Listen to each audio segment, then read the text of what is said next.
All right, well, good morning. Just after 9 p.m. on Tuesday evening, deputies responded to a shots fired call in the 2900 block of Edenboro Road on Johns Island. Deputies spoke to the caller and searched the area, not locating the suspect.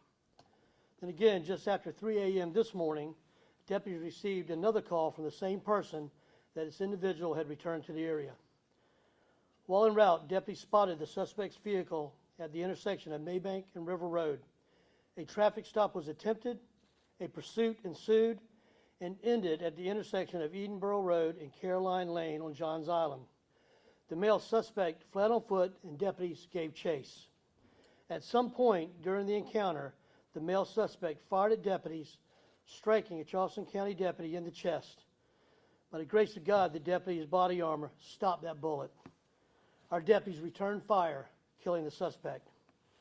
Our deputy that was struck by the round did receive medical attention on the scene and was released and is doing fine. The deputies that were involved have been placed on administrative leave with pay pending further investigation. So I want to make sure everybody in our community knows there are no other suspects involved at this time and that there's no further threat to our community. The South Carolina Law Enforcement Division was immediately notified and responded to the scene. And this is now a SLED investigation, and all questions pertaining specifics of the investigation need to be directed at them.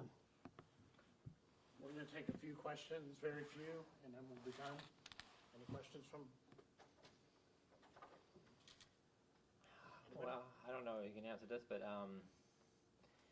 what do you guys do when an officer is shot? Well, I mean, obviously there's an investigation. Obviously, do you guys do debriefs and stuff like that? Is there anything additional that goes from a typical scene? The absolutely first thing we do is check on them. Do we make sure they're okay? And when I got on the scene, we wanted to make sure their families had been notified and not seeing that something had occurred in the news. So we made sure that. We have a great mental health team and support team within the sheriff's office that will be working with all of our deputies that were involved, not just the one that was shot, but the ones that had to engage the suspect. They are on administrative leave with pay pending our investigation, and then they'll go through a debrief on everything that's happened, both work with our mental health partners to make sure they're okay, and they'll receive continuing care and peer mentoring the situation. Do we know what happened between the first call and the second call, where he went or what happened? We don't, and again, that's with a lot of things that SLED will be uncovering. What happened for that 9 o'clock period till when we engaged the suspect again, not sure. No, sir. How long was the difference between the two calls? Well, the initial call that we got was 9 o'clock in the evening on Tuesday evening for the shots fired. We responded, no contact. Then we got the call back a little before 3 a.m., and that's when we encountered him in that area I described. If you're out there at 9 p.m., how long were deputies searching for the suspect? I don't have that information in front of me, but that's certainly something SLED can help provide, and we'll have all that captured in our CAD notes through dispatch. Was there any instance as to why he returned to that same scene firing shots?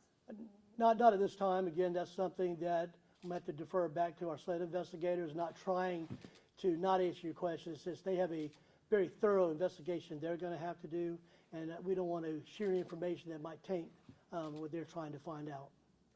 Were any residences struck by gunfire? We did search the area and work with SLED on that to ensure that no other houses had been struck, and we have not identified any other persons that were injured. We did do that in that area. Were there civilian witnesses? Again, we're canvassing, and SLED's looking for other witnesses, and that will come out with their investigation. Anything else? When's the last time a deputy was shot? Do you know off the top of your head? When was the last time? Yeah. I don't have the date in front of me, but I know it's an incident involving two of ours several years ago.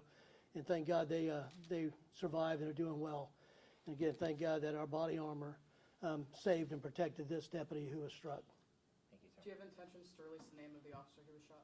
At some point. Again, we're working with SLED on that and before we do any of that, because right now we're concerned about not his safety, because he is safe, but his mental well-being, physical well-being. So those are our first and foremost precautions and concerns with him. How long did the chase go on for? Again, don't have that in front of me. Again, that's going to be something that SLED will provide.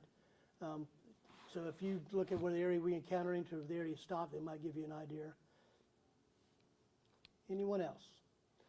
I appreciate it. Just wanted to make sure I came here, was just transparent, let y'all know what was going on. And as this develops, we will continue to stay in touch with all of our media partners, letting y'all know what's going on. I appreciate y'all.